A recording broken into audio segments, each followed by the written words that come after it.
So Congress పరిపాలన ఎట్లా ఉంది, ఈ 1.5 ఇయర్లో గతంలో పరిపాలన ఎట్లా ఉండేదనే దానికి సంబంధించి నివేదికలే వాస్తవాలని బయటపెడుతుంది. కాంగ్రెస్ ఎంతగా మభ్యపెట్టే ప్రయత్నం చేసినా అన్ని అబద్ధాలు చెప్పే ప్రయత్నమే చేస్తున్నారు. అన్ని హామీలని ఏదో అమలు చేయకుండా అమలు చేసినామని చెప్తున్నారు. ప్రజలు రోడ్ల మీదకి వచ్చి ఆందోళనలు చేస్తున్నా, ఆత్మహత్యలు చేసుకున్నా కూడా.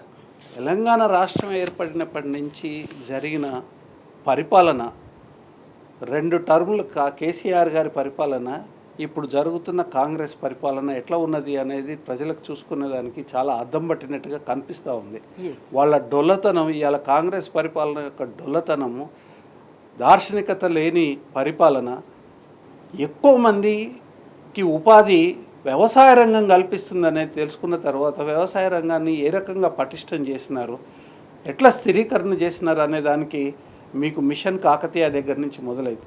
చెరువుల్ని బాగు చేయించి వాటిని స్థిరీకరణ చేసి భూగర్భ జలాలు పెరిగేటట్టుగా, ఆ తర్వాత కరెంటుని 9 గంటల కరెంటుని నిరాఘాటంగా ఉచితంగా రైతులకు ప్రతి రైతుకు వచ్చేటట్టుగా, ఆ తర్వాత దాన్ని 24 గంటల ఉచిత కరెంటు కింద తీసుకొని రావడము, అది కాకుండా రైతు బంధు ఇవ్వడము, నీరు కరెంటు రైతు బంధు ఇవన్నీ వస్తున్న క్రమంలో వలసకు పోయిన వాళ్ళు కూడా వెనుకకు వచ్చేసేసి తెలంగాణలో వ్యవసాయం చేసి ఆ వ్యవసాయం అనేది పెరగడం మూలంగా 51% ఎంప్లాయ్మెంట్,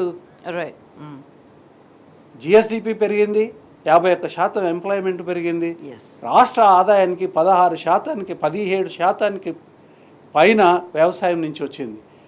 ఇంత గొప్పగా తర్వాత ఎరువులు, ఎట్టి పరిస్థితుల్లో ఎరువుల కొరత లేకుండా, కరెంటు కొరత లేకుండా, పెట్టుబడి కొరత లేకుండా, అంటే కళ్ళలో పెట్టుకొని కాపాడుకుంటా ఆ వ్యవసాయాన్ని అట్లా కాపాడుకోవడం మూలంగానే 2013లో 20 లక్షల టన్నులు మాత్రమే ధాన్యం ఉత్పత్తి ఈ రాష్ట్రంలో ఉండింది.